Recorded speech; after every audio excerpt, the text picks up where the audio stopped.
H. What is H?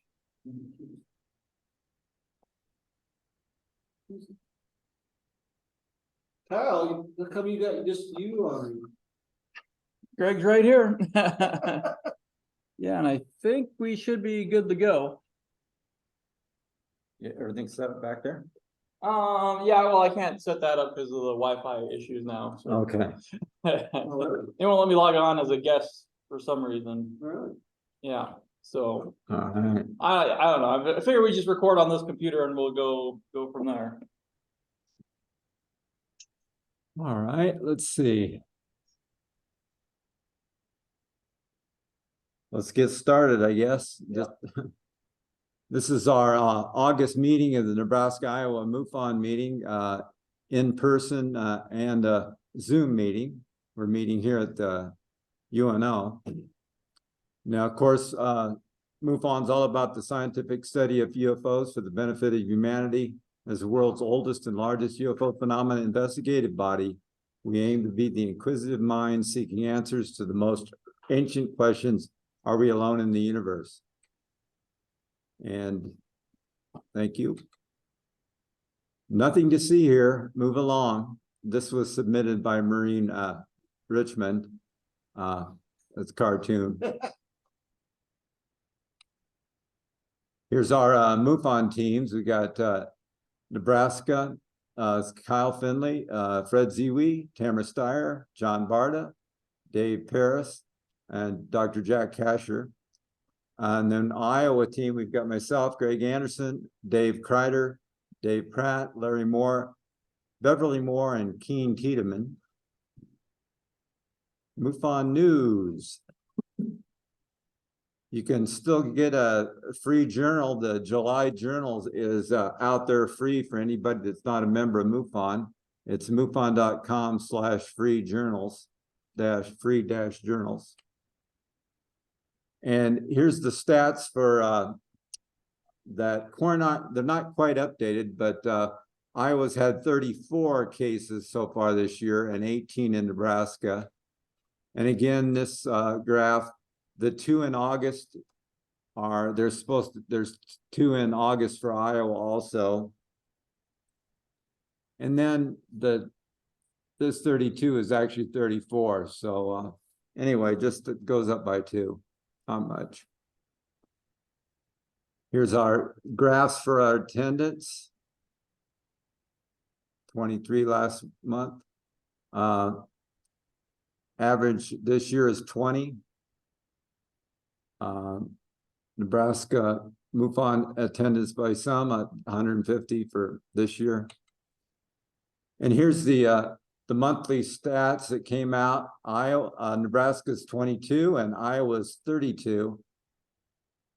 I've yet to figure out how these numbers jump around or why they're. We've had like 14 cases in the last 2 months, which we've completed, and that's not even reflected on this graph. Investigator case review. This one's let's see what we got going here. Is anybody else? Everybody's seeing the slides, right? Say something if you're not. You got one person. Hello. Are the Zoom people seeing the slides? No, I'm not seeing them here. Yes, I am. Yeah, I can see him. Maybe it's just me. Okay, yeah, if we got other people to see them, then it's probably just you. You might want to maybe log out and log back in or something. I'll check on my phone, but yeah, we can continue. All right. Yeah, I'll be right back. All right. And Fred, do you want to come up here and talk about your case? You got my pictures? All their pictures are Yep. below. Yeah. Yeah, I updated these slides, so on the left, let's see, yeah, left here, you got slides, so you got 3 different slides. You can see you're on one, then you got 2 more. Okay. So I did that for all of them. So you know when it hit you, how many pictures you That's got. a good idea.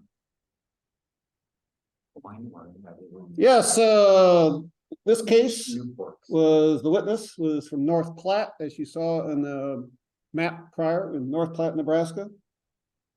This individual is born back in 1958, 4 years after my birthday in 1954, which we had a nice chat back on July 29th of 23.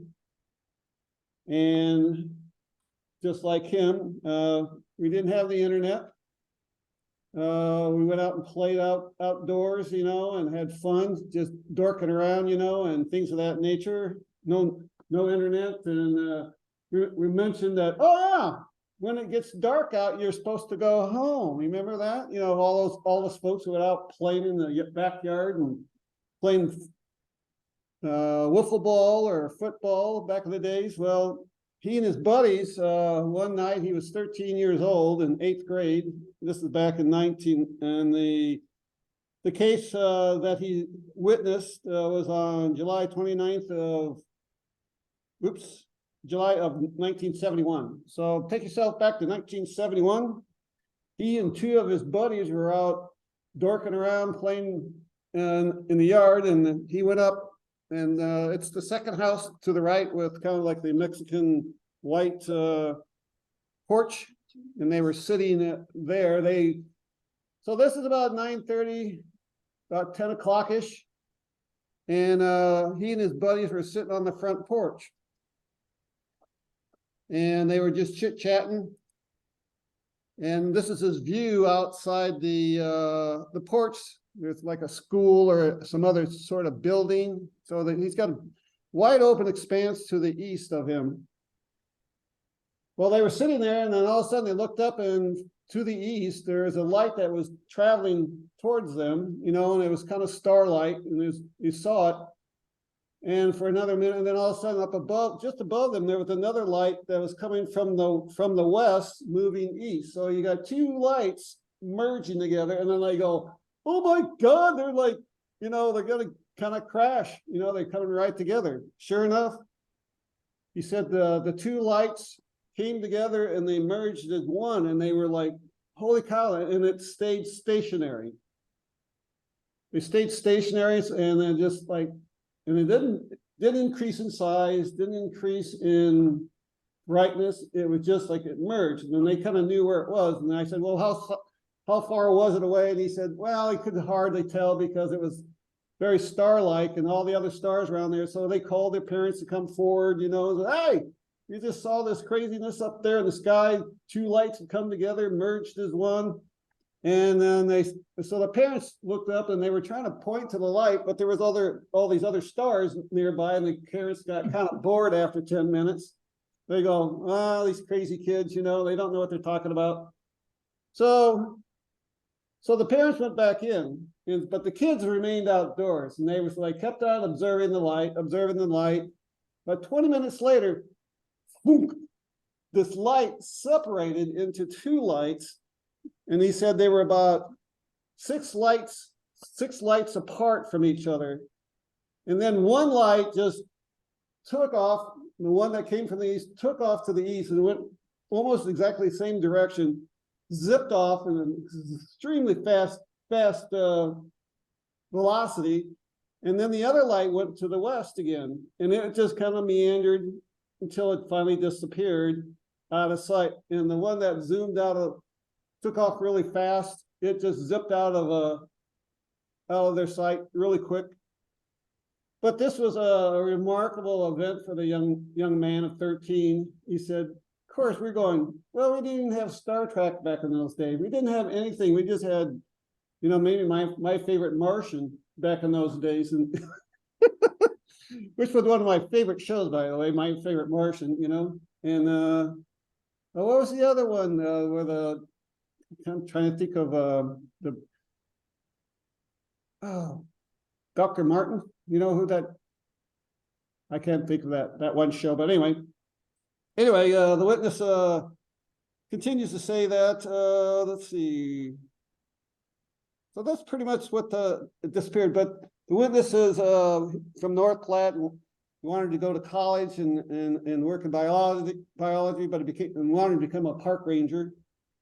But though he needed money, so he started working for Union Pacific for a couple of years, and he was learning to weld, and became a commercial welder and a diver, underwater diver. And I think he talked about having some jobs around the world. But he received his welding degree in 1985, and then became involved in a vehicle accident, and he had to quit his diving job, and then became an EMT and worked for the North Platte Fire Department for the past 27 years. So, but this still remains in his mind, like, I saw these crafts come together. And so I just find it very fascinating that this individual still wanted to give a report on his sighting back in 1971. Any other questions? I just said, I found this case to be very interesting, more so after 50 years, the witness would come forward and telling his story. Thus, something that has moved the witness, that has confirmed for him that there's more out there than that needs to be explored, and that this experience is one that he has shared with others throughout his life, and that his story was very real for him and absolutely not a hoax. And his observations were very simple, not too complex. The lights moving towards another to merge together. They stayed that way as a single light for some 30 minutes with the same size and brightness, and then to split back into two distinctive lights again, only for the lights for the next minute or two move slowly apart and in distance from six light sizes between the two lights. They're the most recent shot, again, out towards the same path forward and disappearing within seconds, leaving he said it left a slightly light trail, like, so it moves so fast, it kind of like maybe this light was moving so fast that it leaves like a Doppler effect in our eyes and in our memory. So the observation of the trail was like that of a memory, or blurred due to the speed of the object. The other light that moved off towards the west and disappeared after a short time, some 3 to 4 minutes in time. So in this case, the light objects were not satellites with the stopping for a long time, 30-minute period of time, only then to split apart back as two objects. They obviously are not meteors, or as to what this might be, I really don't know, other than what MUFON would call them UFOs. Thus, the case 132-707, I say, as a case disposition of unknown other. There were other strange moving light objects, and I can't say if it was a structured vehicle due to the fact that it was very distant from the witness and very deep in the night sky, having the same size and brightness as others. Any other thoughts and questions? Oops. Where's the third picture? Oh, there's the third picture. Back in, right, must be the next case in Lincoln. Yeah.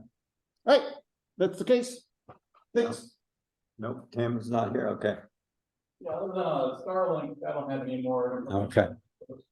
This case was number 130784, May 4th, 2023. It says a large rectangular object with a row of white lights, dozens and confluence, no breaks in light panel. It was completed as an IFO by Tamara Steyer. It turned out that it was the Starlink satellites, and that she was able to resolve that. Next case, this is Larry Moore. Is Larry on the line here at all? No? Okay.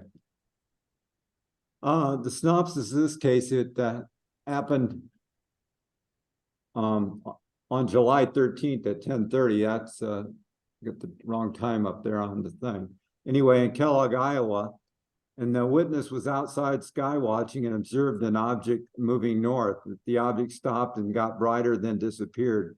It should be noted that the witness was using a laser pointer and that the object seemed to stop when the pointer was aimed at it. The witness initially thought it was a satellite. The witness detail, they saw what they thought could be a satellite when he aimed a powerful laser pointer at it. It responded, and by the way, that's not a good thing to do regardless. And it responded watching a light moving across the night sky. We saw it traveling north. After it started videoing it, my wife aimed a laser pointer at it and it responded. but either it was moving forward toward us or it grew in size. It shined a bright light back at us, then it disappeared. Here's a little, it's hard to see the video on this. Just a little white light. We've seen some new stuff in the sky tonight. I don't wanna miss it. Something happens.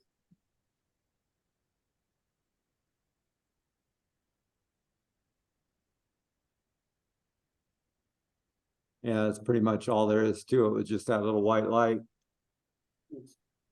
Doesn't it come back? Well, let's see. Yeah, no, I thought it was interesting. Yeah, I didn't play the whole video. Okay. Well, we're seeing this kind of activity now. I have no idea what we're gonna see later.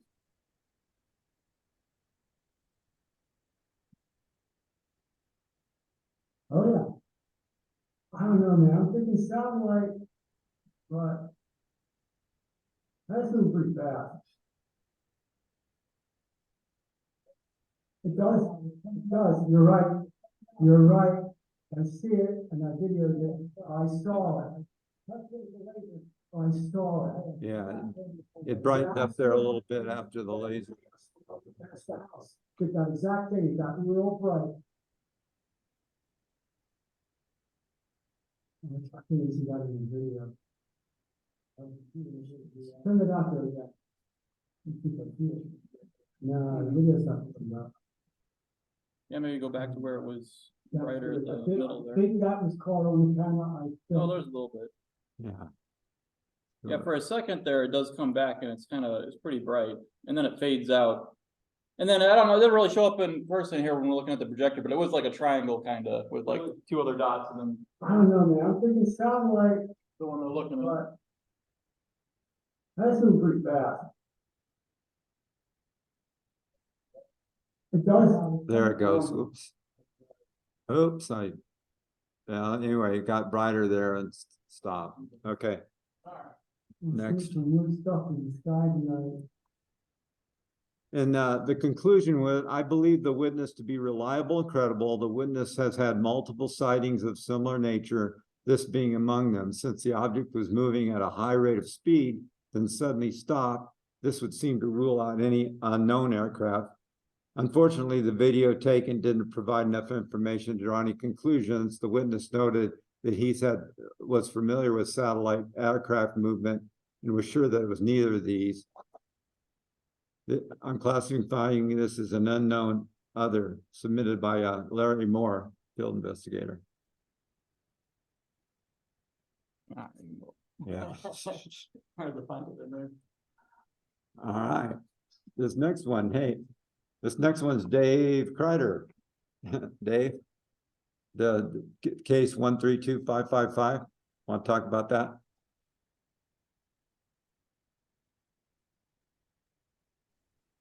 Yeah, I'll start with that one. And this is on July 12th. A Kellogg, Iowa witness was looking skyward at about 9:39 p.m. when he saw a light moving northward at about 50 degrees altitude. And this witness filed 3 previous cases, and they were all investigated by Larry Moore. Greg just went through this, the one that Larry had. He had 2 others. This is the 4th case he filed, and Larry was I just decided to give him a break. You know, he didn't want yet another case with this same witness, and I can't blame him. Anyway, the witness submitted photos again with this case and videos, but really neither Larry nor I could really make heads or tails out of them. They all seem to be taken with a cell phone camera. And so both Larry and I suggested that since they're seeing these lights every night, they should, get a camera with a tripod. I don't know whether or not they did that, but I did try a couple times to contact the witness. I first sent him an email and I included my phone number. And I didn't hear from him for about 3 days, which kind of surprised me, being that, this was the 4th case that they filed. And so I finally just decided to call them flat out. And it turned out that they blocked my number. So that's all the impetus I needed to call it an insufficient data case. So okay, then that's it. Any questions on that case? Be the astute FI and calling them and then getting blocked. That's pretty good, Dave. Find out the numbers so we can block it.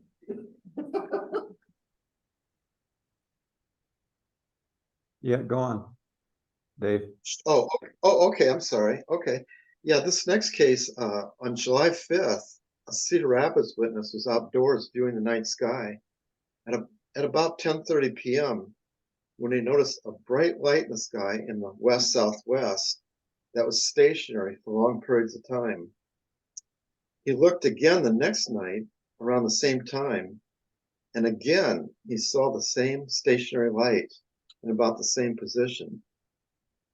Then, 3 days later, early in the morning, before sunrise, he again saw what he believed to be the same stationary light that had moved. It moved slightly further north by this time, but it was at the same altitude. Well, the witness submitted one photo, which he included with his report, showing a smeared, elongated light. And Greg, you want to put up that first image? Yeah. So in an interview, I asked the witness if the light he saw with his naked eye was elongated like in the photo, and he said yes. But subsequent photos showed only a point of light. Next image, please. I believe that the smeared elongation of the photo was a result of the camera's long exposure time in darkness, coupled with a slight movement of the camera. So I began to think that he saw a star. And looking at my stellarium map at that time and date, I found that the bright star Arcturus was at 234 degrees azimuth with an altitude of 50 degrees and a magnitude of 0.15. So Arcturus's position in the sky coincided with the witness's estimation of the position of the light he saw in the sky. And when he looked the second night at about the same time, of course, Arcturus was in about the same position. So I believe that he saw the star Arcturus on both consecutive nights. But what about the early morning sighting? That could not have been Arcturus. So once again, I referred to my stellarium map, and I found that Vega was at 275 degrees azimuth and 50. Yeah, thanks, Greg. I forgot to have you put that up. Vega was about the same altitude and magnitude. So he saw. So the azimuth, altitudes, and magnitudes of Arcturus and Vega were very similar at their respective dates and times in the night sky, making it likely that he viewed two different stars at different times, believing that they were the same unknown light. And the witness's testimony that the light, the morning viewing, when he saw the light in the morning, had moved slightly to the north, coincides with the fact that Vega was several degrees further north than Arcturus, but approximately the same altitude and magnitude. So I think there's no doubt that he saw two different stars at different times. And, when a witness sees the same stationary light night after night, I think that we investigators should ask the witness to do some preliminary investigations on their own. In this case, involving a stationary light, I would ask the witness to do the following steps. Next slide, Greg. Okay. So the witness should do the following things. first they should line up the object with a stationary object on the ground. And here in the photo, you can see I lined up an object with the telephone pole. Second, they should mark the spot where they're standing. And third, note the time and date. And the time doesn't have to be exact. It can be within, 5 or 10 minutes, I suppose, or more. And then determine the apparent size beholding an object at arm's length. Okay, once they've done that, they should drive 5 to 10 miles and perform steps 1 through 4 again. And I don't think I would ask the witness to drive that far. I think 1 to 2 miles would probably be enough.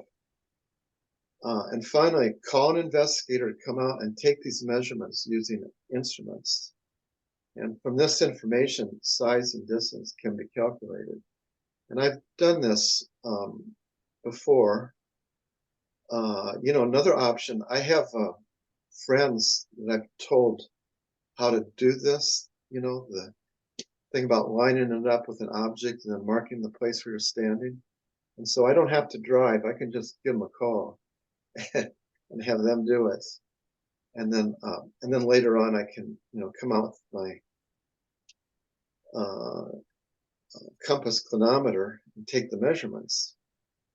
And with Google Earth, it's really pretty easy, straightforward to do those calculations. So, any questions on that? Actually, I just gave this case a disposition of IFO, natural phenomenon. Any questions? Nope. All right. Okay.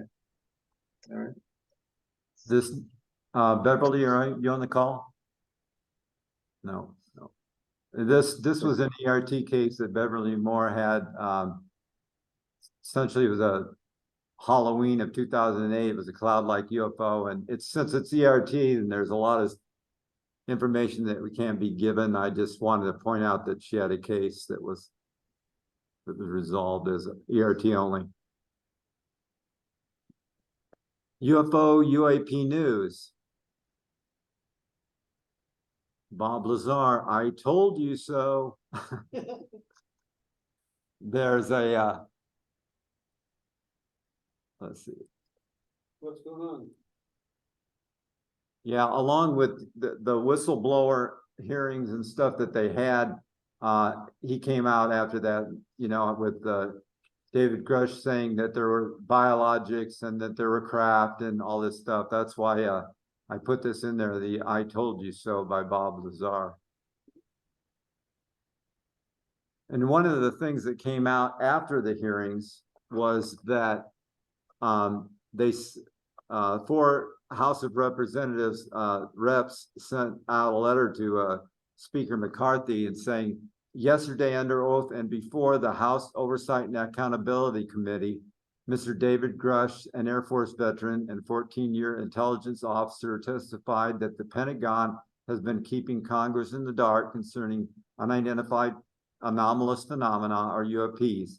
Historically, APs have been other names, unidentified flying objects, or UFOs in particular.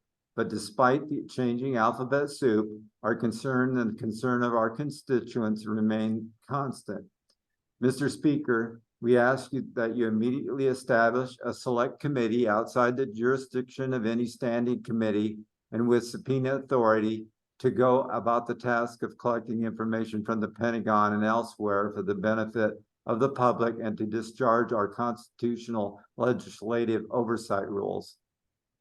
The issue is much larger than the news cycle. It represents a confluence of concerning governmental actions and indicates a lack of forthrightness on the part of the Pentagon and intelligence community. No governmental program, no matter how sensitive, can be outside the view of Congress, and yet the executive branch routinely redacts and entirely withholds information in other domains that we are entitled to, and in doing so here. By establishing a select committee to investigate the United States government's response to UAPs, the 118th Congress will have an opportunity to work through the significant issues of government oversight, including lack of budget transparency, overclassification, and unwillingness to respond to congressional oversight on a discrete issue that is readily understandable by the public and which is of grave concern to our nation. And that was sent out by Matt Getz, Anna Paulina Luna, Tim Burchett, and Jared Moskowitz. And it was a bipartisan group in Congress that sent that out. Now, the select committee and the other stuff hasn't come about yet on that. The Senate is still working on their half of it. We'll have to see what happens with that, but nothing's moved on that since. And this continuation of the UFO and Iowa, Nebraska history, and it's part 3. What I think maybe I'll do is I'll go into this, but I want to cover something beforehand, and it's this. Back in 1977 on December 8th, 19th. Let's see, I got on December 17th, rather.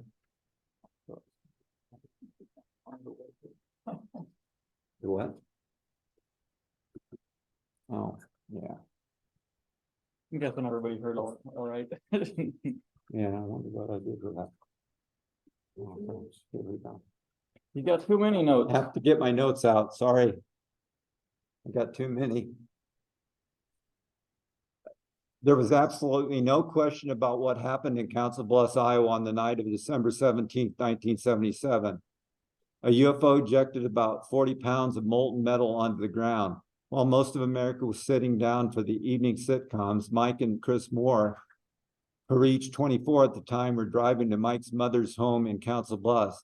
About a half a mile ahead, just above the treetops, they saw a red glowing ball falling toward Big Lake Park.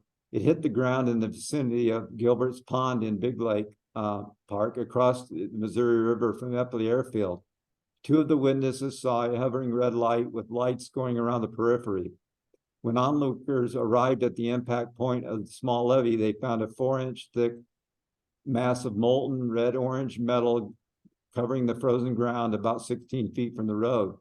The metal mass was still glowing 15 minutes later when Mike Moore's father, Assistant Fire Chief Jack Moore, arrived.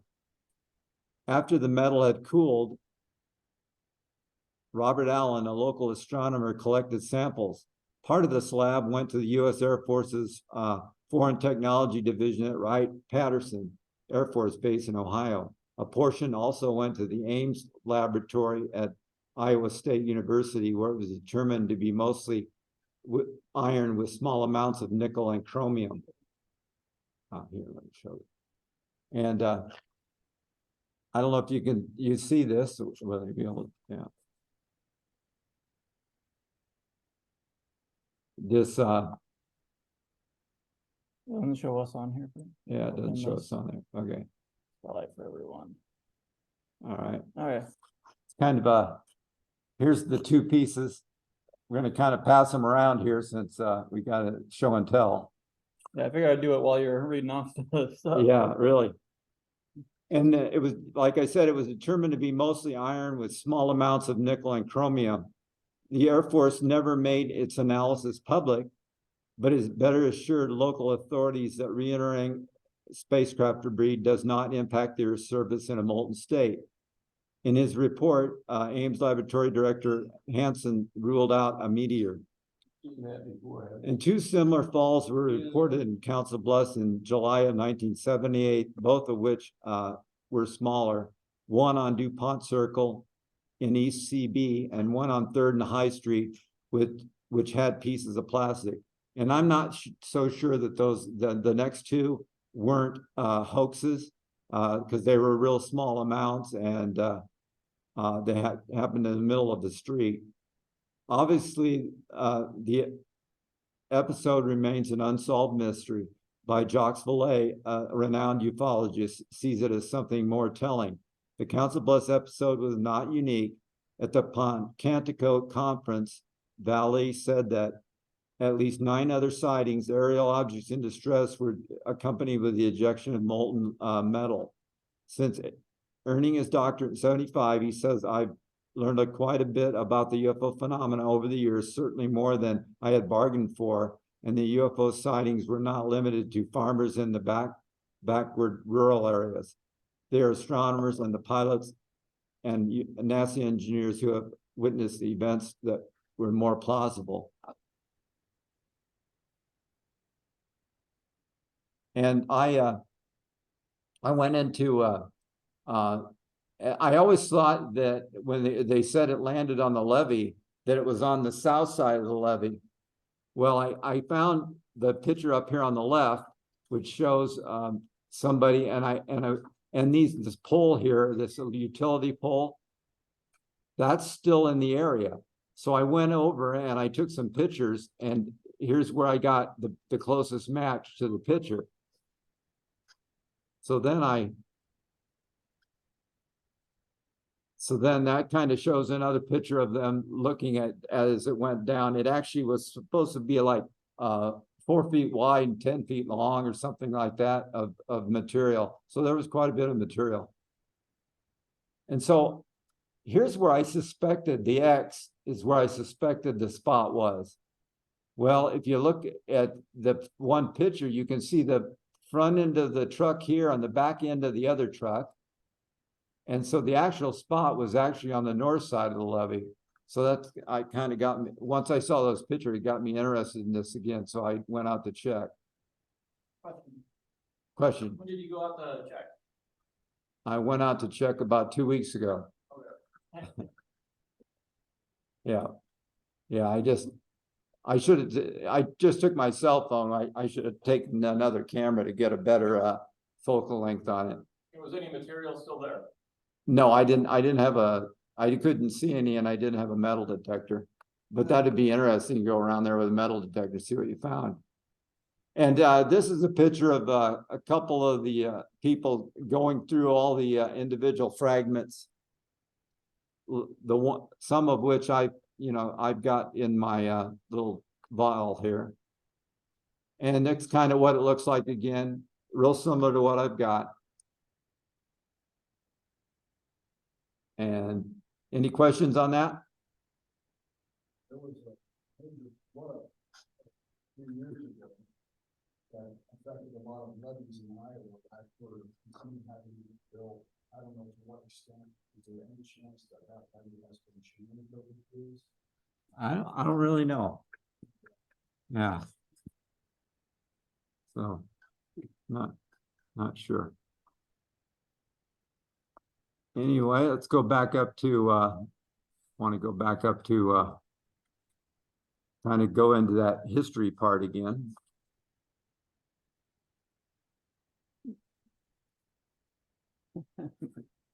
Around.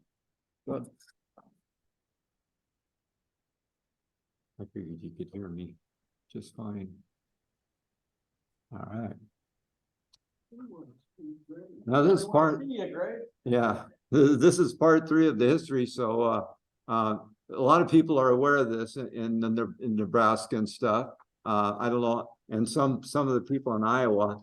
But let's just go to start out with the most significant case in Nebraska. 22-year-old policeman Herbert Shermer would have a bizarre experience on December 3rd, 1976. While making his normal patrol rounds in Ashland, Nebraska, he saw what appeared to be red lights atop a large truck. He then checked the locations along Highway 6 and just hit the intersections of Highway 6 and 63. When he saw the red lights, he would get a closer look. As he moved down the highway, he came to a stop and shined his headlights on the red lighted object. He immediately knew the object was no truck. The red beam lighting and coming through what Shermer described as portholes, he could clearly see a disc-shaped metallic UFO that was hovering about 8 feet off the ground. The polished aluminum object had a type of walkway around its circumference He could also see what he thought were legs below the object. The UFO began to send flames below it as it rose into the air. Shermer could hear a siren sound coming from the object as it rose higher and higher, and the UFO then passed directly over his police car and flew out of sight. Shermer sped back to the police station, making a note on the time as 3 a.m. This shocked him because he knew that he had been on patrol much longer than the 10 minutes the present time indicated. Shermer said, put the following entry in his logbook: saw a flying saucer at the junctions of Highway 6 and 63, believe it or not. Shermer began to experience some physical problems right after his suffering. He suffered headaches, felt ill, and had a red welt on his neck. The Condon Commission, located in the University of Colorado, and at that time investigating the UFO sightings, heard of Shermer's sighting and requested that he come to Boulder, Colorado on February 13th, 1968. Shermer would undergo a regressive hypnosis administered by psychologist Leo Sprinkle of the University of Wyoming. And one of the interesting parts about this was that when Shermer and Sheriff Washland got to the Condon, Colorado, the Condon Committee, Shermer wanted to meet Dr. Condon. Well, Dr. Condon wasn't there at the time, so they brought in somebody else and called him Dr. Condon. And while that was happening, somebody else came in and talked to the same person and called him by a different name. So Shermer was really upset with that. And, that kind of was a bad taste in the mouth. And the psychologist at first, his findings were the police car stalled or stopped. The headlights went off during the sighting. Shermer was prevented from taking his gun out during the sighting. Shermer was prevented from using his police radio. A bright light was emitted from the object and shone upon the car. Shermer observed a white blurred object which came from the object and approached the car. It was apparently an intelligent organism. Some sort of conversation with the white blurred object took place by some means of mental communications, and communications with someone in the craft occurred at the time of the UFO sighting, and the feeling of direct mental contact with someone was occurring at the time of the interview with the SETI group. Information was obtained which indicated the craft was propelled by some sort of electrical or magnetic force which could control the force of gravity. The craft was obtaining a power supply from nearby power lines in order to assist in communication, and the craft belonged to a sister ship, was like an aircraft carrier. The occupants of the craft were based on Venus or Saturn, but were from another galaxy. The intentions of beings were friendly, and their purpose was to prevent Earth people from destroying the Earth. Shermer was told that he was doing a good job and that he should not talk further during the interviews, but he would talk later that year and talk more about the events of the UFO sighting. And Dr. Sprinkle ended his report. In my opinion, the events described by Sergeant Shermer are true in his experience. However, I believe that the present evidence does not answer the question regarding the source, method, and purpose of communicating the additional information. Now, there are a lot of the contactee stuff in the 50s. There were a lot of the same things that happened as far as warning against nuclear war and natural disasters. Then the Condon Committee concluded that the evaluation of the psychological assessment tests, the lack of evidence, and interviews with the patrolmen left project staff with no confidence that the troopers' reported UFO experience was physically real. Psychologist Dr. Sprinkle, however, felt that Shermer believed in the reality of the events he described. Then there was a second regressive hypnosis session. And looking for relief from the psychological problems, he would undergo more hypnosis, with hypnotist Loring G. Williams conducted the sessions that would reveal many more details.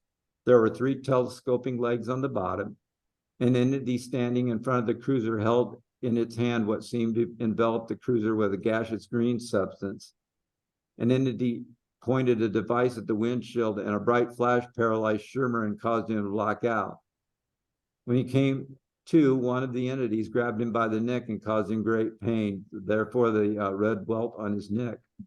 They asked him if he was a watchman over the town. He replied that he was a policeman.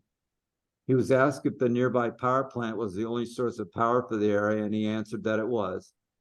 He was asked if he wanted to board the craft, and when he did, they told him it was powered by reversible electromagnetism, which had something to do with gravity.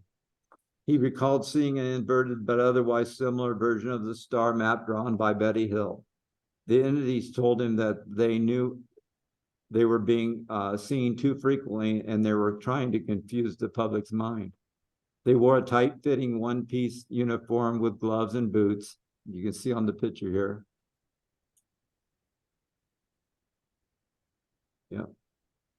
And they had a small antenna sticking up from a piece over their right ear. They only ate vegetables and fruit, no meat, and the observation craft collected plant and animal samples. He was informed they picked up cows, dead bodies of animals, and some people. They were used for experiments. And he said there were books that looked like log books on the table. They had symbols more like the stuff you see in movies from Egypt. He was escorted out of the craft and walked back to his cruiser as the four humanoids re-entered the craft. Shermer's personal problems. When Shermer returned to his duties in Ashland, Police Chief Washland resigned and Shermer was appointed as new chief. But because of ridicule from the citizens and the UFO experience, he was not able to carefully perform his duties and resigned 2 months later. Someone had thrown dynamite into his patrol car and his wife left him during this time. Any questions on the Shermer experience? Was it 76 or 67? 67. 67. 76. Oh, did I? Okay, 67. Yeah. Thank you. Thank you. I should. I've said that date so many times. Well, there's a, tell Michael, what's his name? There's a YouTube on this whole case, you know, Yeah. Micro Sherrod or whatever. Yeah, there's a cartoonist that did a graphic novel and investigated the Shermer case, and there's YouTube video stuff on that, and you can get the graphic novel, and it's kind of interesting. It shows the whole case and kind of goes through it. And it's a talk by Shermer down in Florida, like a Florida MUFON meeting. It's like an hour-long talk that he offers as well. Right.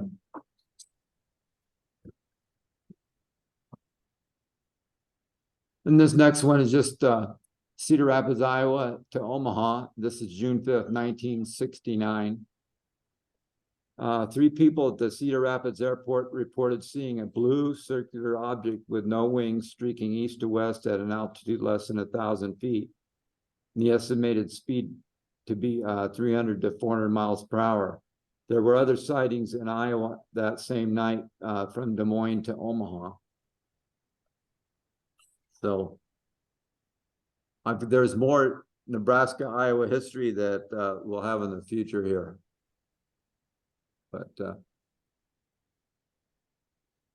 Kyle, did you have that video that you wanted to show, or is that?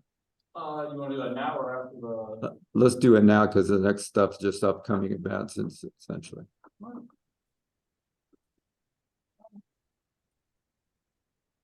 Yeah, we're gonna set up to have a video here that Kyle put together.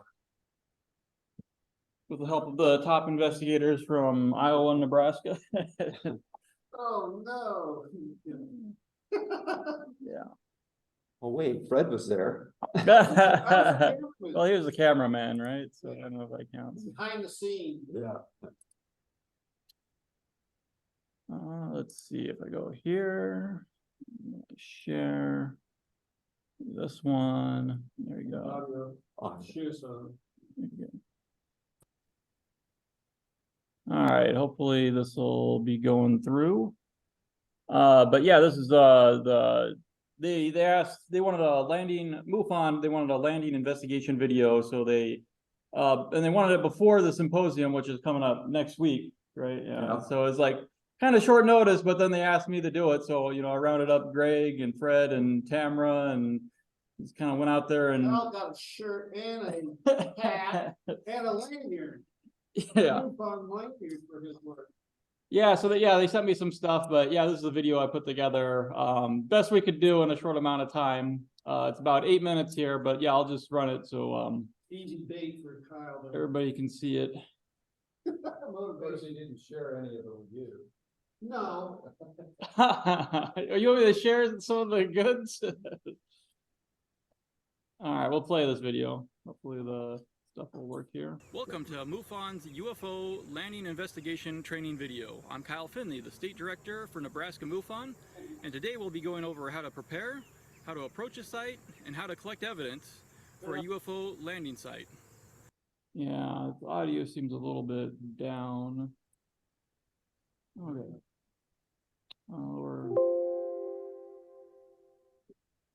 Let's begin. First, we must contact the witness via phone or email and confirm that they want a follow-up on the UFO sighting.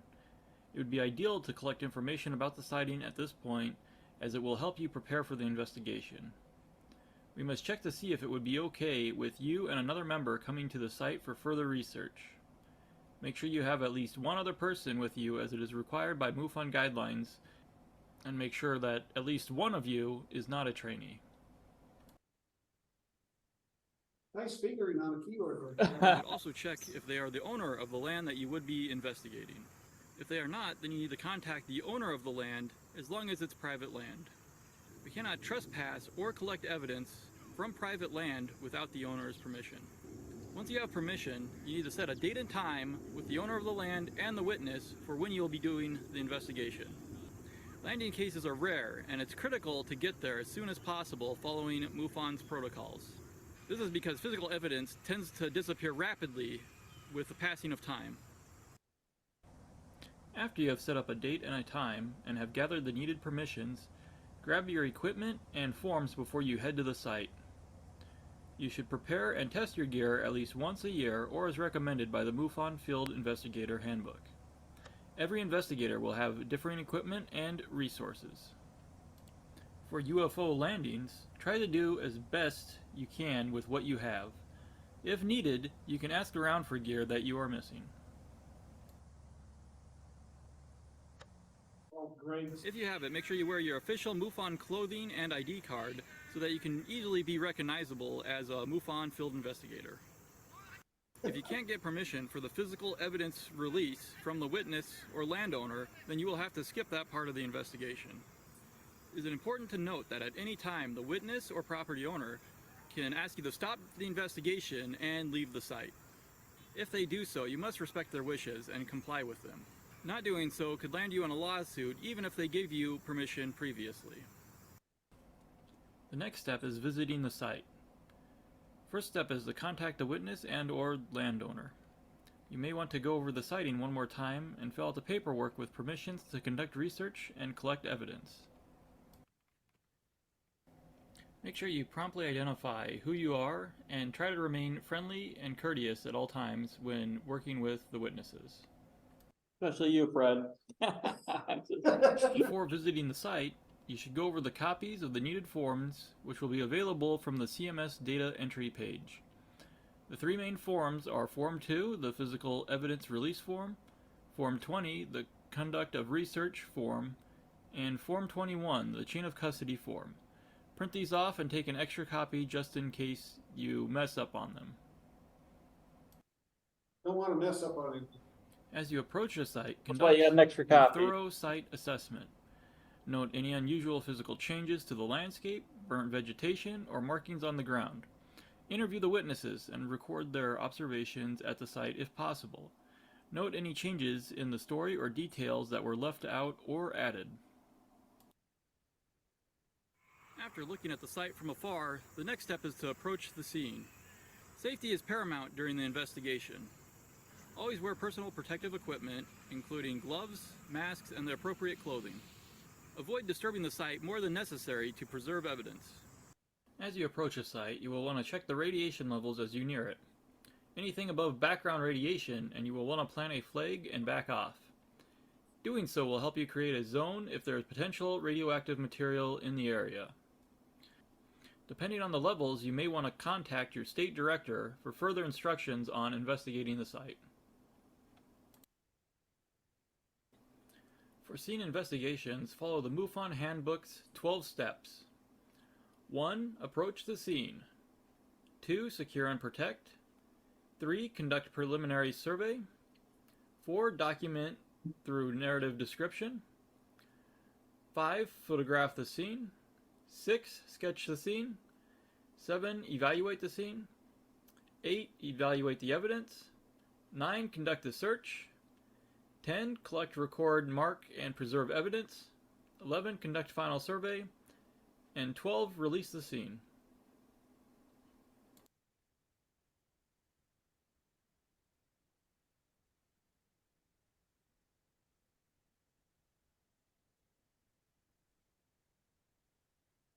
Now we will cover some additional useful information. To maintain a systematic approach, you'll want to grid the landing site.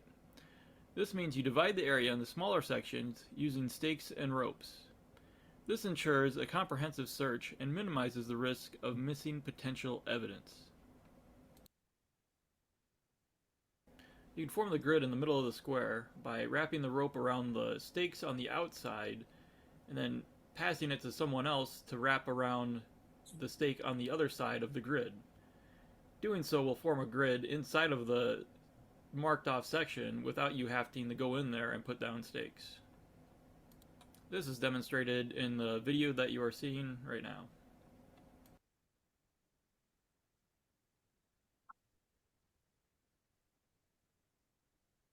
And it's sped up.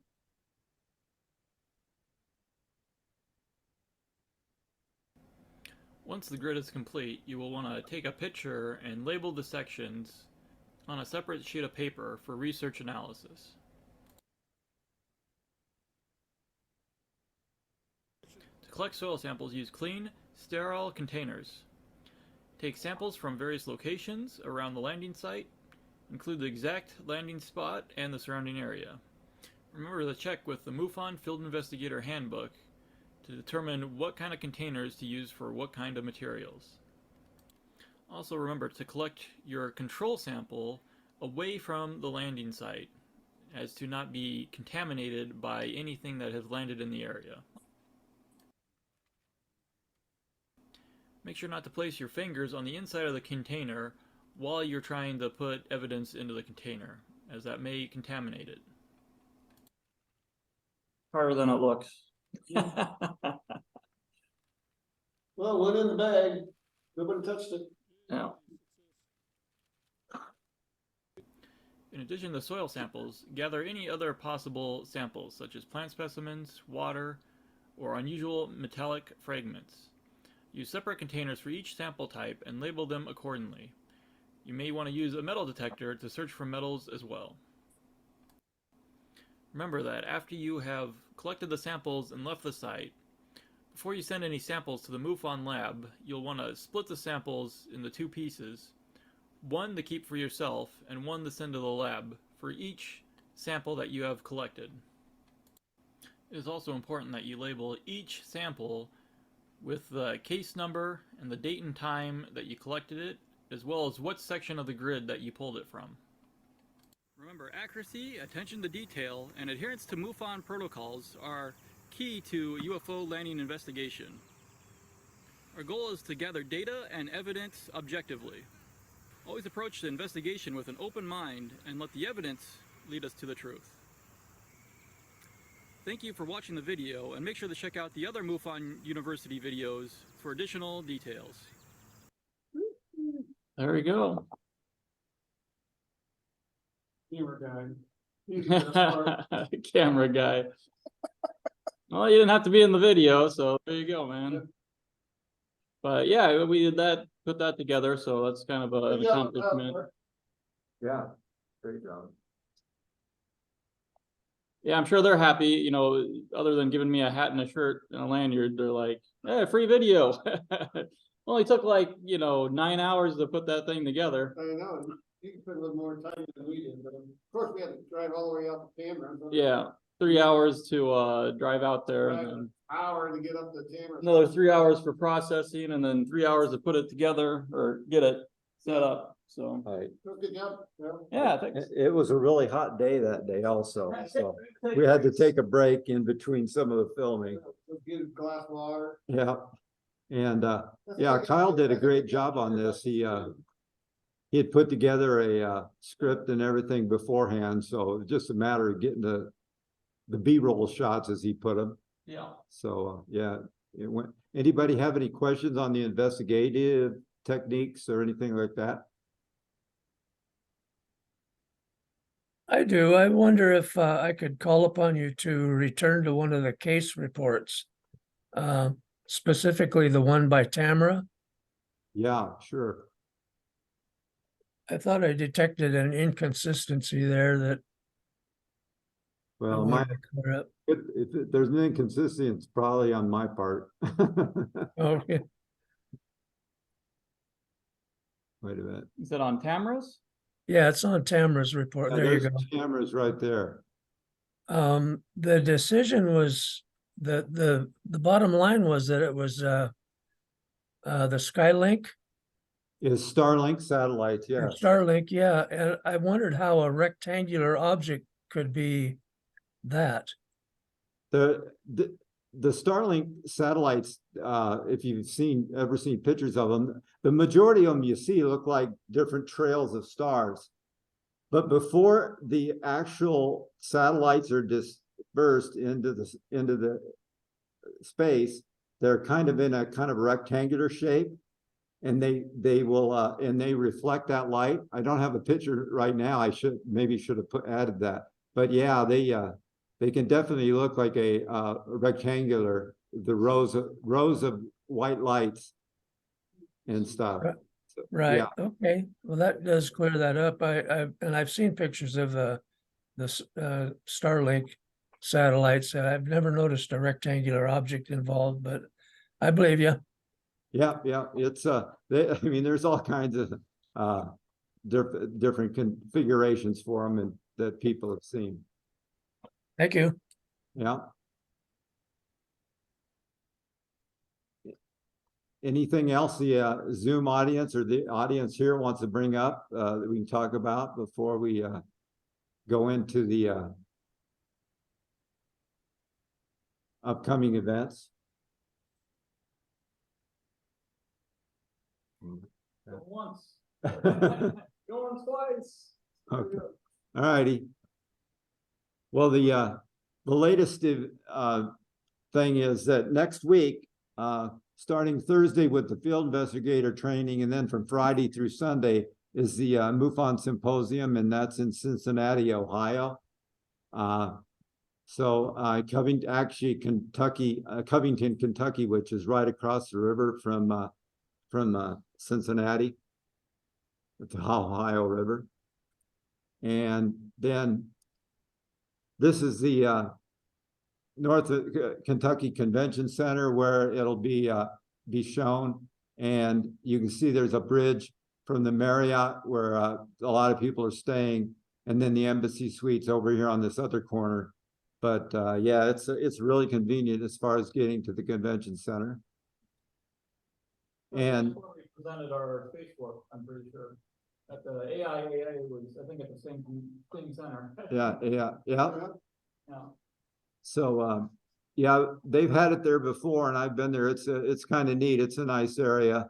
It's within walking distance of some nice restaurants and stuff. It's not too bad.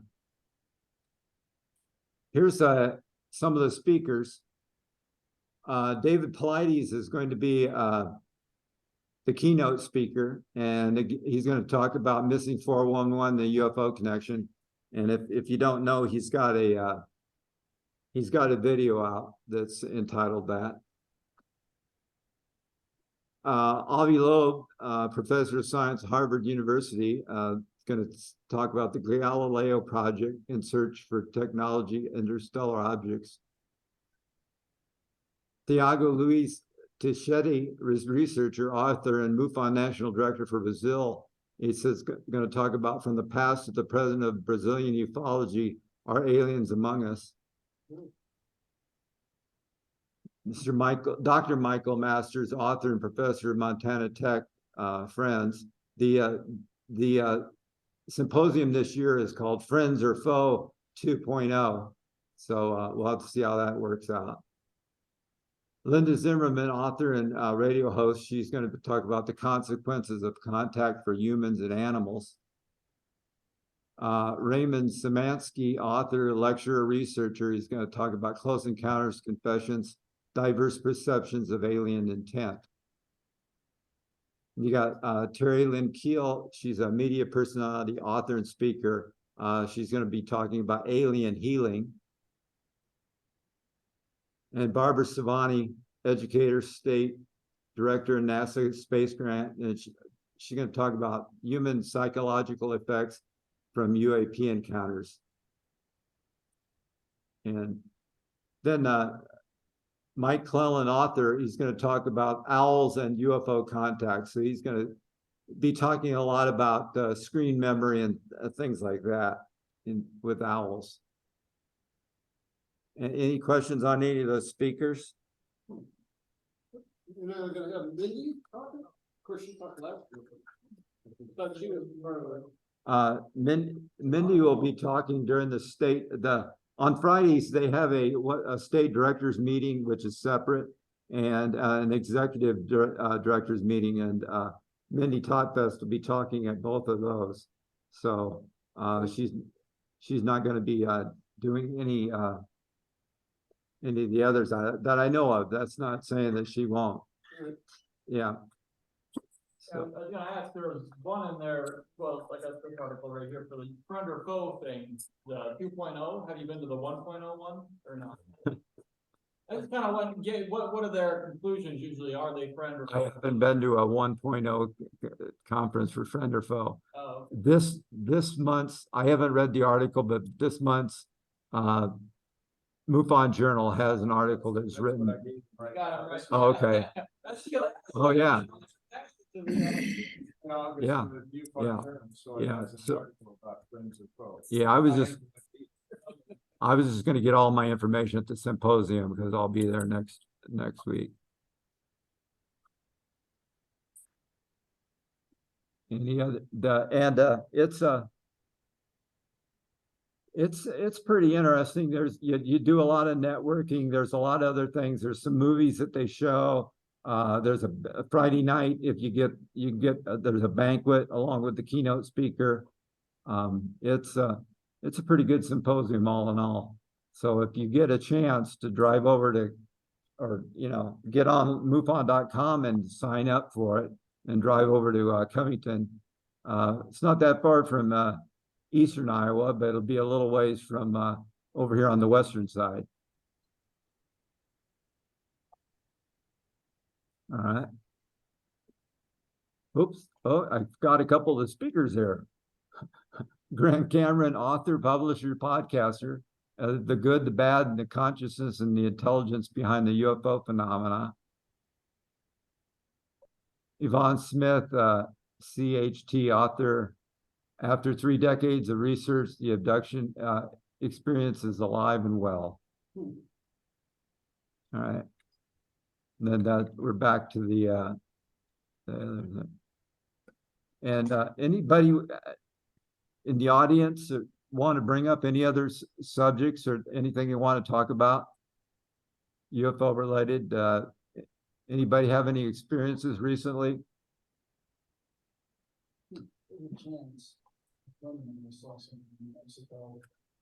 Pick up a little. I say there was a chance that my friend might have seen something in New Mexico on Highway 40 and he pulled over. And he had used a videographer who's known for making wedding video. And he was videoing knowledge of California. And he pulled over and he noticed on the horizon a light. Close to the right, we were a rapid figure eight over and over. I dismissed it as probably what we know. But he might have reported it under that was years ago, but after the fact that, unfortunately, that kind of falling out. So, gotta bridge that part first, then see if he's got the old video for all. There's lots of other players. We might have to do something similar, some stuff you're seeing. Right. I didn't bring it up because it's more or less in New Mexico. I don't know if that would be New Mexico. Yeah. How is that? You got a sighting from an individual from one state who's visiting a different state. How do you find it? And by the way, are you planning on, is the national level of MUFON planning to change their name to MUFON? No, Yeah. no, we're not planning to change the name. I mean, when they started, MUFON was called the Midwest UFO Network. And, it started like with Illinois and Missouri and Iowa. And then it got so big that they changed it to the Mutual UFO Network. Now we're across the entire globe where we've got everything. But no, I'm pretty sure we're not planning on changing. It's usually to the case where the sighting takes place with the state that does the investigation. So it would be case we saw in New Mexico, that Yeah. New Mexico folks pick up. Yeah. I didn't mention two reasons I spoke to you. It's more than likely a wind. Yeah. In one place. No, a light on the end of the blade would do that figure eight shape like that. We couldn't see what it was. It was just something in the dark. And it was in New Mexico, so it's like light blade. No way. Yeah. Could be a drone, could be a lot of different things. So this is nice. Well, that's true. So I turned them back. Normally, they don't have lights on windows, so to keep on the end of them, anyway. With the speed, it looked like propeller speed, or maybe a rotation, or whatever you call that. That track about every 1.5 times per second. A little more like a wind type. Should play out. What do you think, Tom? But yeah, the case it'd be handled by where the event was at, I believe. Right? Yes. Yeah. I mean, we wouldn't have it even though you lived here, but. We wouldn't want to drive down to New Mexico with you. Yeah, so whoever's in the area, they would be handling the hunters. Right. Circumstances. And one of the things that didn't get combined with this meeting this time was, I had some NICAP or it's not NICAP, excuse me, Newfort National UFO Reporting Center cases that were for Iowa and Nebraska. But one of the cases, a person reported something, and it was right here in the Carter Lake area, and then saw something, and then said that that he had a previous sighting 2 years ago that he reported to MUFON where he had a video, but he doesn't have the video anymore. Well, I looked up the stuff, and I never got a sighting 2 years ago, 3 years ago, or 1 year ago in that time frame from anybody where Carter Lake or Omaha. So yeah, so I don't know what he was talking about, but yeah, there's also the National UFO Reporting Center, of course, doesn't post everything right away, but I try to catch up on those. So there's like maybe next meeting I can catch up on those with Nebraska. I'll make sure they're included in the list. And speaking of next meetings, the next meeting is a combined Iowa-Nebraska meeting, September 16th, 2023 from 10 to 12. And also September 2nd, if you're in West Des Moines, Iowa, Iowa's having an in-person only meeting at the West Des Moines Library. And that's from 11 to 2 o'clock. And our special guest will be Beverly Trout. Beverly Trout used to be the assistant state director, and she's been state director of Iowa in the past. And she's gonna catch us up on what she's been doing as a private ufologist these days. And a lot of people know her and would like to hear from her. So if you're interested in that, that's next on September 2nd from West Des Moines Library from 11 to 2. You wanna record that one? Do I want to record it? Yeah. I could probably maybe show up and record it. Yeah, maybe, yeah. Yeah, maybe ask her if she would be okay. I know you normally don't record those ones. Yeah, no, we could probably do that, yeah. I think you got it, your meeting's in the manual or magazine journal, right? Yeah, Yeah, we need to get our meeting in the journal. I don't know how it got in the journal because I didn't tell anybody about it. I normally tell, Get in the journal, you don't even tell anybody about it. Oh, it's got a leg up on us. I gave it to Missouri MUFON and maybe that's how it got shifted over to, Oh, okay, but they don't wanna put Nebraska, Iowa meetings in there. no, I guess not. I'm pretty sure they know about our meetings. So, They get Oklahoma and, they have a lot of, you know. 15. Yeah, we got a lot of extra time if anybody's got anything they wanna talk about. Yeah, But yeah, I didn't prepare anything extra, so. yeah, I had those, like I said, I had the, they just didn't transfer over to the Google Slides that NICAP, the New Fork stuff. So that would have, been helpful. Can you just look it up online or is it something that you had to put together? Well, I could look it up online, I suppose. Did you, and you showed that already. Stop sharing. Stop sharing. Let's see. Hey, but. Kind of hypothetical, but, just kind of curious. Say a extraterrestrial walked into the room, was highly intelligent and had wise and very friendly. You're saying we're looking at one right now?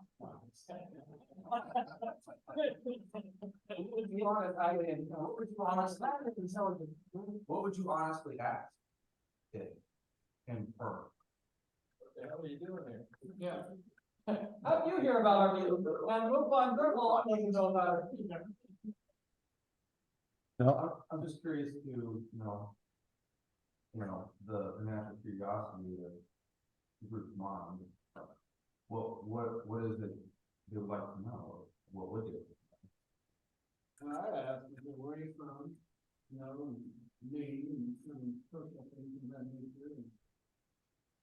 I mean, get a kind of understanding and I suppose type of craft, and how the propulsion system can go through that scenario a little bit, and why are you, the biggest thing would be why are you here? Yeah, that's what I was sort of thinking. I mean, that's what I asked anybody, that comes to the meeting, like, how'd you hear about us and why are you here, Surprising after we had that outing, 6 weeks ago or whatever, it just kind of was slid under the table. Nobody's talking about it anymore. After they interviewed those 3 people, where was it at? For about, I have, there are real craft and we have had, who did I see interviewed? Oh, last night or whatever, UFO, whatever the show is, they had like 6 of them in a row. And I just turned on when I got home last night and started watching the first one, and it was Eisenhower's granddaughter saying, yeah, my grandfather met with the extraterrestrials. Laura Eisenhower? Well, I think so. Yeah, Laura Eisenhower. Okay. Anyway, they were interviewing her and I fell asleep. Oh, But I started going, okay, they just came out with 6 of these shows back to back on, well, I'm not even sure which channel it was, but, I recorded them. And I thought, oh, I'm gonna start watching these now, because they were last night that they got recorded. And then she was one being interviewed saying, yeah, my grandfather met with the extraterrestrials, made some sort of treaty, and we have some of the craft and some of the dead ones or whatever, but, it looked like it's gonna be a very interesting show. so what would be your question, Jim? My question? Yeah, what would your question about? Well, coming from a perspective of wisdom, and if I was wanting to get point in the direction of natural order, because it seems to be, I'm not entertaining aspect, you know, to like to learn things, but I would ask how travel in the universe works. Mine would also include a spiritual construct, you know, what's your construct of the body, things of that nature, you have a interrelationship with that construct, a higher source, or a higher intelligence, you know? So not just physically or a science, but it would be more philosophical or views. You and your shit, real freaking skills. Put a picture of that.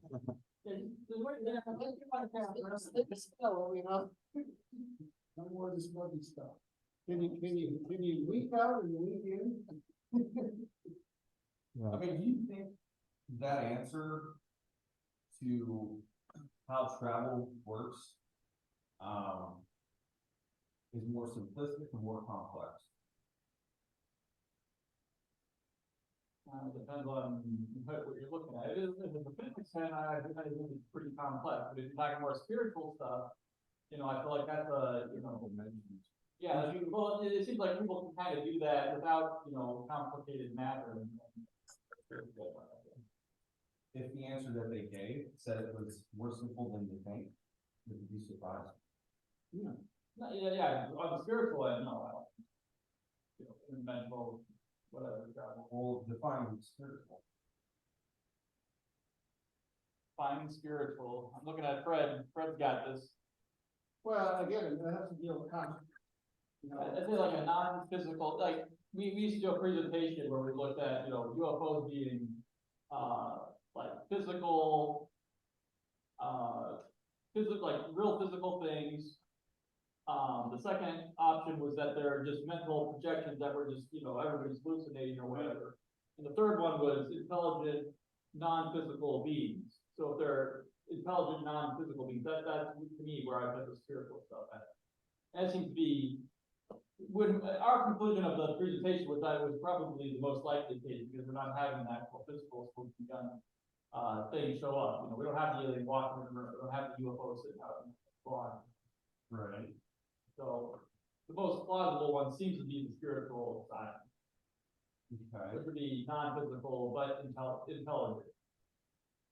That's That's just my opinion. I don't know whether Fred or Greg want to jump in and well, say that's kind something. of asking too, I'd say, was Roswell real, and do we know any part of that aspect, you know, Roswell, some of the, you know, other, you know, Phoenix flights, is that real to you, you know, and were there other cases that, of theirs that they knew about, or do they come and have other observations, you know, Washington DC, and quickly too, you know, did they come through, or is that part of us?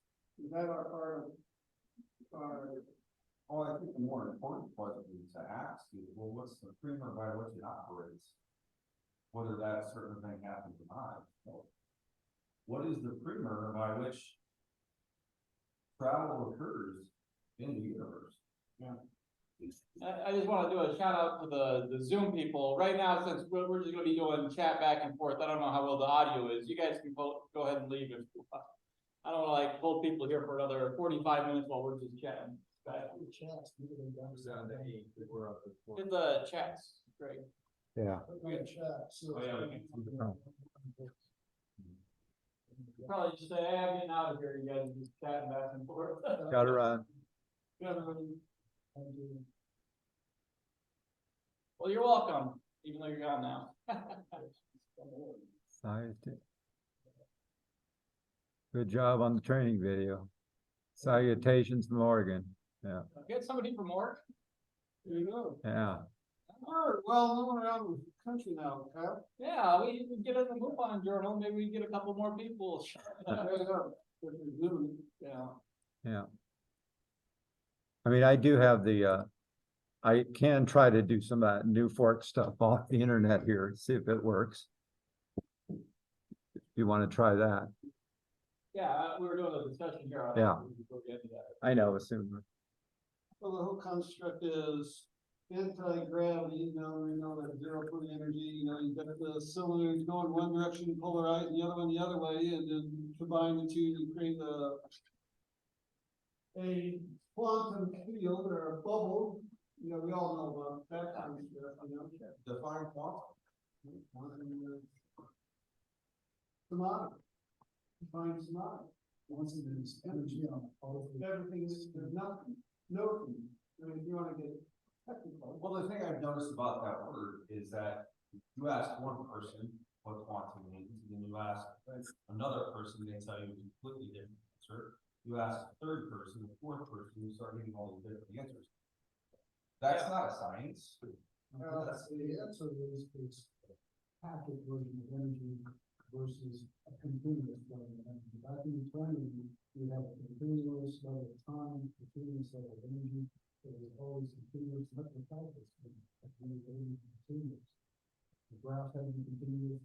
If you look at a quantum situation, it's going to be more irrespective of the graph. There are lots of areas on the chart that are not going to be continuous. Probability, you don't know if it's 1 or 0 or somewhere in between. But because the word quantum itself doesn't define the medium itself, and it doesn't refer to anything in nature. You can say quantum physics, versus continuous versus quantum. That's really the kind of thing. Yeah, it's just a reference to counting, but it doesn't tell you, it's not exclusive of what something is in itself. It's descriptive, but it doesn't tell you what something is or what the medium is. Well, not in a sense, but how do you define consciousness? The technical definition of consciousness is the consubstantiality of matter and spirit, and that is that broadcast. That's consciousness. So if you're talking like a radio analogy, which is about as close as I get, the radio itself doesn't possess the signal, does it? You can take a radio and you can smash it, bring in another radio, tune it to your favorite radio station, smash it again. It's just a device. It's just a device. It's just a medium by which that broadcast happens. Well, broadcast, again, is rest of it's just there, So the technical definition of death is the end of that broadcast. So, Well, what do you believe life after death, right? Then, we never, and the death wouldn't mean anything. well, the technical definition of life is the material of, like I said, the consubstantiality of matter and spirit. The signal, that's a different story. The signal is eternal. We really want to, quote unquote, use it in the context of the term life. Like when you smash the radio over and over again, does it matter what you believe? Does that change the primer to why of that, how the universe operates? I don't change nothing, but it doesn't matter what you believe, it's what nature does.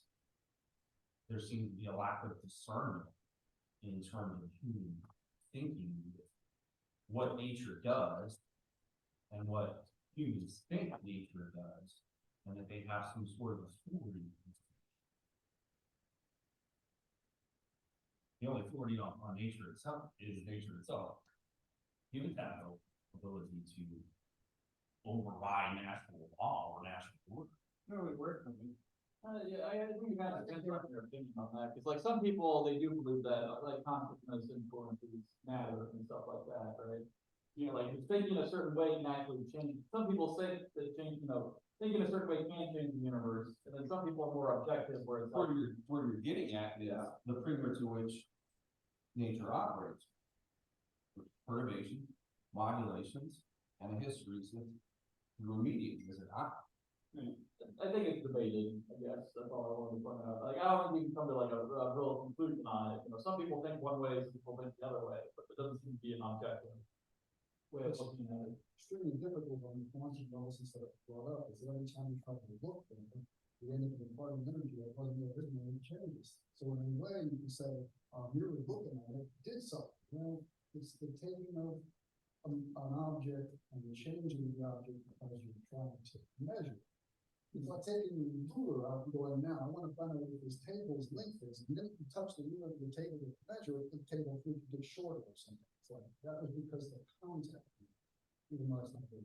Well, it's the observer effect, you know, whether it's a wave or a particle, the observer effect, every time the outcome was to be, they were working towards the wave, everything turned out to be a wave, and every time you get a particle, everything turned out to be a particle. Because the content, again, the intent, again, is the conscious creation of saying, we're looking towards observation of the wave format, and everything turned that way. So is it both at the same time? No, it's the intent of the observer. Well, consciousness, then my book directs the energy by which, you know. But waves are not things. Waves are what something does, not what something is. So a wave is what? No, they're particle and wave. I thought particle is more of the formation of material matter, and wave is consciousness per se. That doesn't define the medium.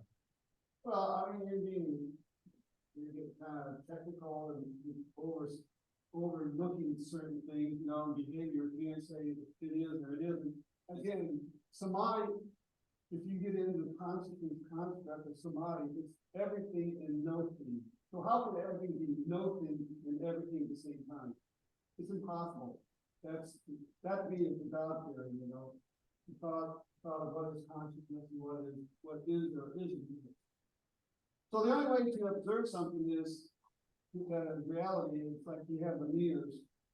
But soon you see it, it's like an illusion, you know, that life is an illusion. You see everything through mirrors, but in order to understand it, you have to understand it through these mirrors of who you are. But then if you break the mirrors, what do you have? That you can see recorded in medium, does it not? What's the medium? Like light that can travel through like a vacuum, I don't know, you know, or. And it helps itself because the electromagnetic energy. Yeah. It doesn't need it to the electric wave. I mean, to our knowledge. It's magnetic, chases itself through the universe. To find out that it's in vacuum. To our knowledge, I don't think there's a medium for that, but there might, I mean, some people, the electric theory of the universe, they think everything's for like a medium out there. Well, there's quantum field theory, which states that every particle requires its own field throughout the universe. Every point is just a spot in this field. It's a vacuum, but a field is a vector field inside the vacuum. In other words, every point in that vacuum is a spot of energy. And you can fluctuate just like the magnetic wave of the electron. And the magnetic wave is being invisible now. But there are different kinds of energy that can propagate into the universe and make an impact on the rest of you see something. There's information flow. E equals mc squared. It's all about the speed of light, the speed of causality. It's very big topic. It was all.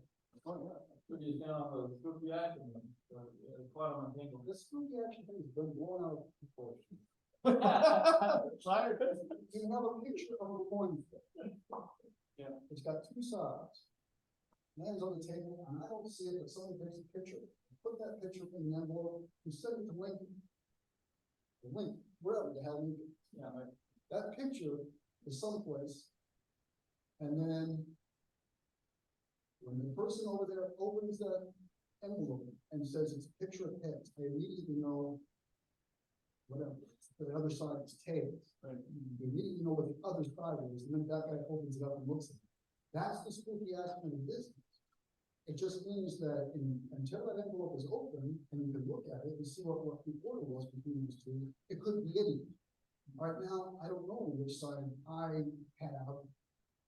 I want the reverse of, because he hasn't told me yet what the main side is. As soon as he tells me what the main side is, oh, the other side's tails. When he tells me it's tails, the other side's tails. But it's done instantly. Well, not instantly because he has to prove it in this case. But the kind of interaction you have with this particle distance and stuff like that, it's done instantly because we find it here. I'm not in it, I'm here. And I'm saying, okay, Now I take the measurement, again, I'm interacting with it, unfortunately, put some images, with photons or something like that, and it comes up with, that was pale. There isn't any light speed travel, the information is instantly known. Absolutely. That's the spooky action of the distance in a nutshell. There's nothing mystical about it, there's nothing crazy about it. You discount the, I guess, with the stories out there saying that you can influence this one to change the information about. Well, what you have to do is you have to, on an atomic level, they have to be entangled. Yeah. Which is part of the process, which is different from the material inside this piece of wood, not necessarily entangled. The entanglement happens as the process of the creation of the material. Then it becomes entangled. A little bit foggy on it, because it's not my area. I mean, I'm getting all this from some Russian guy. Russian Academy of Science. Lived in Los Angeles with me, and he used to have all these debates about. He was a nanophysicist. He was interested in building things on a nanoelectric scale. And the problem is that electrons were destroying material that traveled through those sizes. They were tunneling and taking off in places they didn't want to be. It's like it's really hard to make that. Like Feynman said, the smallest transistor is going to be an atom. Well, what about those damn electrons? They're going to do whatever the hell they want, and now you're running into all these quantum problems. So he was a theoretical nuclear physicist in that area. He told me a lot about what we're doing. And it's not as crazy as we make it sound. But at the same time, nobody understands it either. Because it behaves in a way that is counterintuitive. I don't know that answers my question. What was your question? So like spooky action at a distance, at least in the mainstream UFO world, I would say, is like you have one particle here, you have another particle, or multiple particles, you can handle multiple particles. And the claim of fame is that you can transmit information faster than you feel like it's instantaneous. So like you can you can flip 1 0 1 0 and then you get like a difference over there or something. That's what within the physical realm of space, you cannot move faster than causality, which is information. The speed of light, so you cannot take information and have information created out of that situation. And the reason you can't is because of the example I tried to paint there. Really, you're not controlling that other thing. You're just finding out what I got here, and the other thing, since it's usually in entanglement, is what spin is. Does everybody know what spin is? Oh yeah, that's a little marble spin. No, that's not anything to do with spinning. It's a type of angular momentum. If a particle is going through a magnetic field and it's got spin, it will behave as though it's spinning like this, because when it hits the field, it will either react to it based upon, there's a whole thing with electric, it's like our planets. There's a whole thing with electrical fields. There's the left hand view, the magnetic field and all that kind of stuff. That dictates what's going to happen to that particle based on how it's going to. And certain magnetic fields will rotate them over, and you can tell what's spinning at. But then it turns out electrons are so small, so tiny, and so insignificant in space that they have no spin. There's nothing there to spin. So anyway. Well, I often thought even in electronics even move. I don't even know that. We think they move, but I don't think they do. It's just a pass of energy. There's all sorts of state of an electron being everywhere in the universe, one electron being everywhere in the universe, and then forming into a particle size. There's all kinds of bizarre shit like that going on in the quantum realm. It's counterintuitive, so it's really hard for us to get a good, comfortable feeling on how to talk about that field. And the minute you get into a conversation about thinking what we're talking about, there's somewhat a valid point. It reminds me of some of these math problems. There were math problems that dealt with topology, some topographical shape that looked like a donut. Well, it turns out, just from another point of view, that donut shape, which is in all the mathematical text, could actually be described as something completely different, and they're both the same thing. And you kind of get that same problem in string theory. It's like as you jump around from dimension to dimension, the stuff totally changes on it. So what one guy said sounds like totally counter to this guy. It's like because there's actually a dimensional change there, it's the same thing. These two guys are saying the same thing, but they're saying it in different ways. Donut versus everything. I don't know. Yeah. It's not my area. I'm more medical. I expressed to you my interest in medical. Oh, yeah. put it simply this way, just as a perspective. What sounds more logical?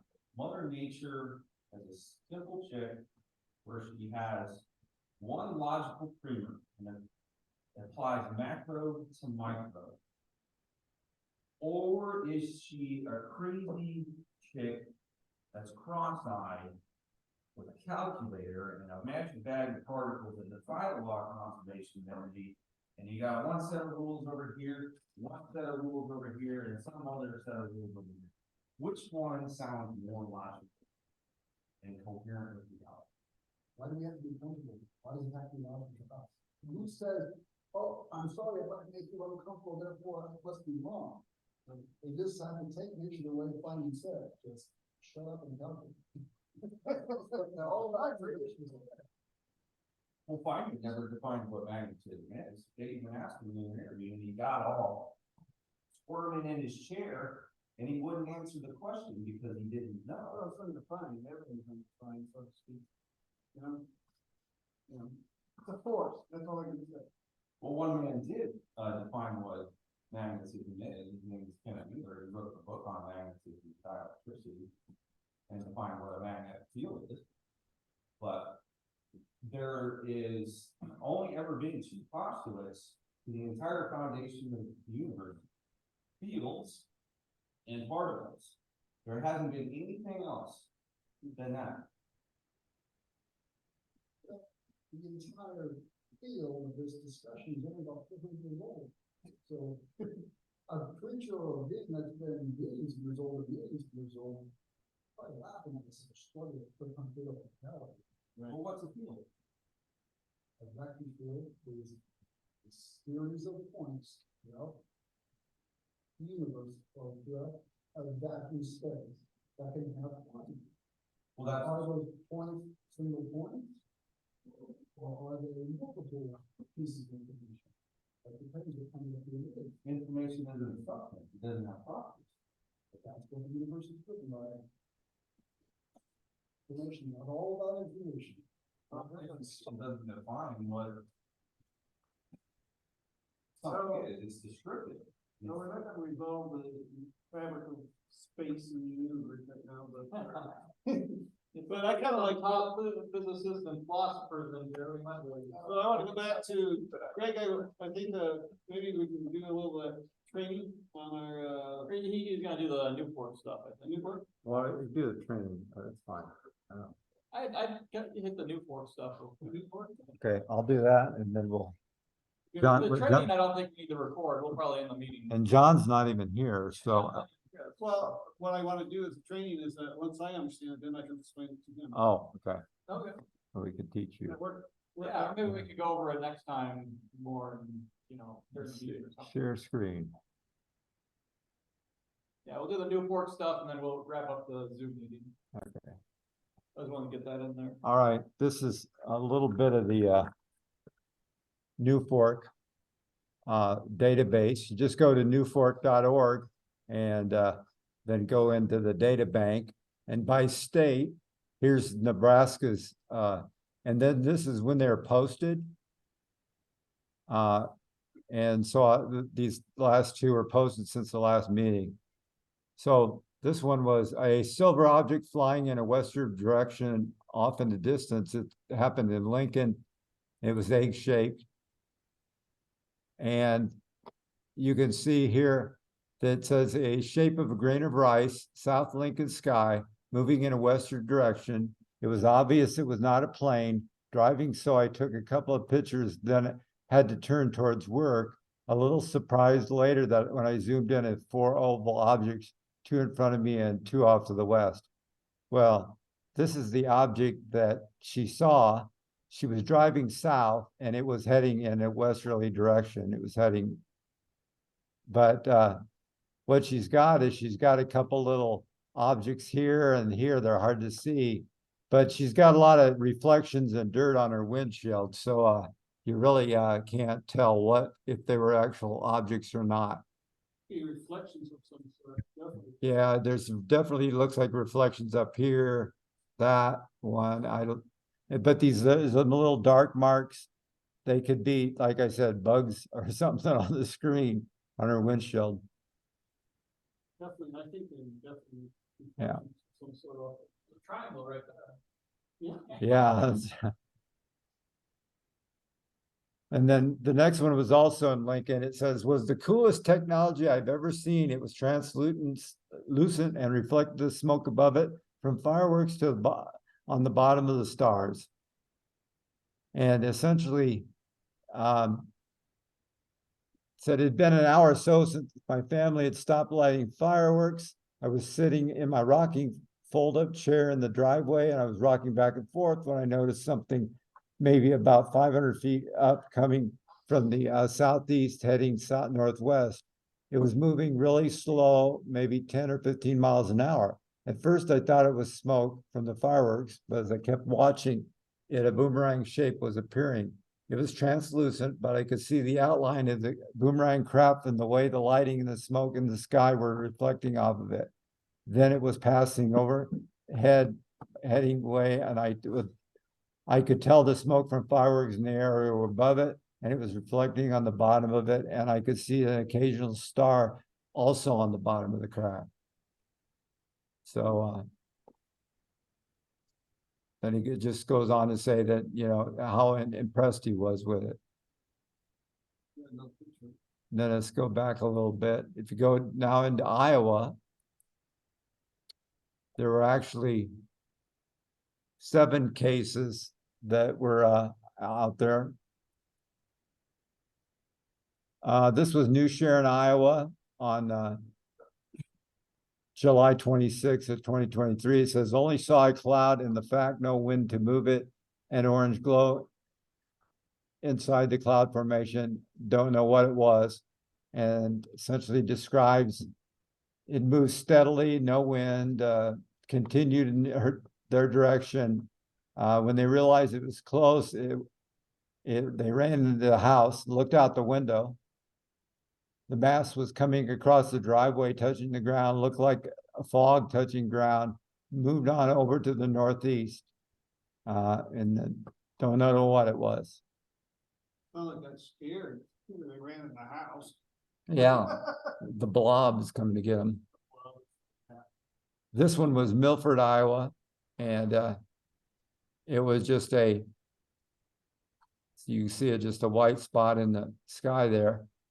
It started a bit north of dusk. It was a clear part of the sky, object seen unmoving, though it could be very slow. Shape unchanging, appears mostly circular, silver white, reflecting light from the sunset.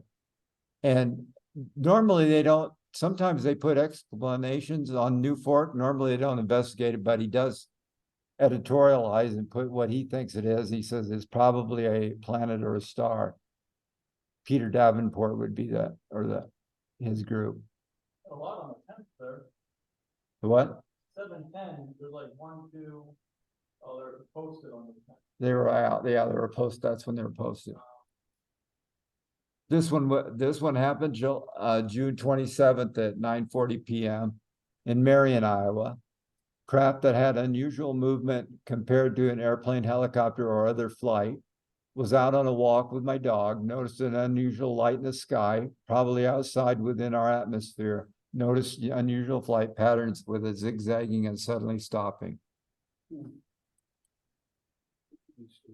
these guys, do they do a map, a UFO map or no?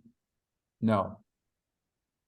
This is Johnson, Iowa. So if map-wise, this is just north of Des Moines. And is a black equilateral triangle in the daytime.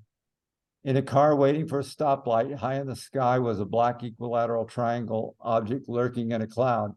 Saw it in a separation within the cloud, particularly cloudy day and sunny.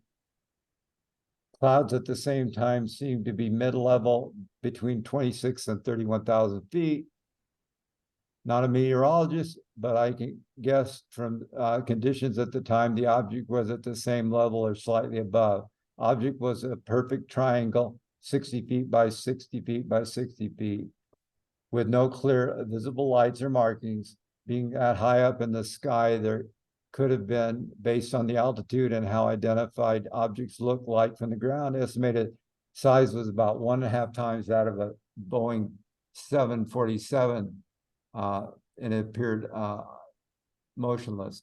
Well, it was 1.5 times larger than a 747. It wouldn't have been 60 feet by 60 feet by 60 feet.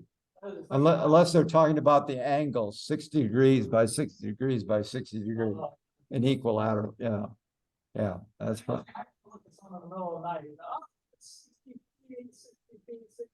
Yeah, equilateral triangle, that's probably what they meant.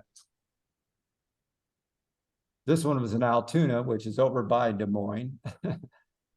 There looked like a firework at first, but then disappeared into the air. So I was sitting in my backyard on my trampoline when I saw a firework looking flare, which is what I thought it was. Then it did not explode and just disappeared. And it was right above the trees, so I could see it pretty well.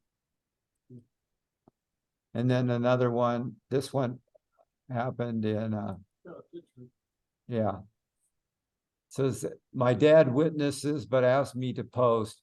He said he was at a gas station and looked up because he saw a light below the clouds. He saw the object move around quickly and changed from a circle to almost a diamond shape. It zipped behind the clouds and he was unable to locate it again. And it's a really small little dot here in the screen, if you can see that. And then this is the last one. This is the one I was talking about earlier. This is the Carter Lake one. There were lights. Saturday night, I went out back with my dogs before bed. As I stepped off the back porch and looked up, I saw what I thought was an out of place star. Then it started to move slowly. It turned a little clockwise. That's when I saw the dim green blue light. It was a bigger white light. It has a bigger white light. It moved a short distance and went through a slot that was camouflaged like the sky and stars. Then it was just gone. 2 years ago on July 4th, my son and I saw the same type of UFO much closer. That time it came down and from way up extremely fast and rested above the interstate. It had a dim green light. Then like someone on the object uncovered the light. It did not just turn on. Then the Omaha police helicopter flew in front of it, and I saw that it was twice as big as the copter and shaped like a bunch of boxes put inside. It then disappeared for 15 minutes and it reappeared above the First National Tower downtown Omaha. It covered and then covered the white light like someone did it with a tarp. It was way too big and fast to be a drone. It then did a bunch of small, fast circles and disappeared. My son and I were freaked out. I sent the video of it disappearing to MUFON back then, and now I don't have it. I want to report this just in case I'm taken. Thank you. And of course, like I said, I looked up whether or not MUFON got a video or if there was a report that was sent, and I didn't find out about it. Now, it could be that he just said that he sent it to MUFON headquarters and stuff and didn't do the report. So, and he probably wouldn't expect to see it back. So. I guess you need to check Nebraska, right? Yeah. Yeah, I checked the two for Nebraska. And this one, he mentions Omaha, but it's in Carter Lake. Carter Lake is actually in Iowa for anybody still listening. That it's on the border. Yeah. Yeah, right. Yep. So that's those, and stop the share here. So. Yeah. Any other questions? Yeah, any questions on those? And like I said, that's just newfork.org, NUFORC.org. All right, well, thanks everyone for attending. Next meeting, I think was September 16th, right? Great. Yep, September 16th. So come join us then. Gotta duck down. Oh, yeah. And yeah, we're gonna be going over some stellarium. There should be like a record.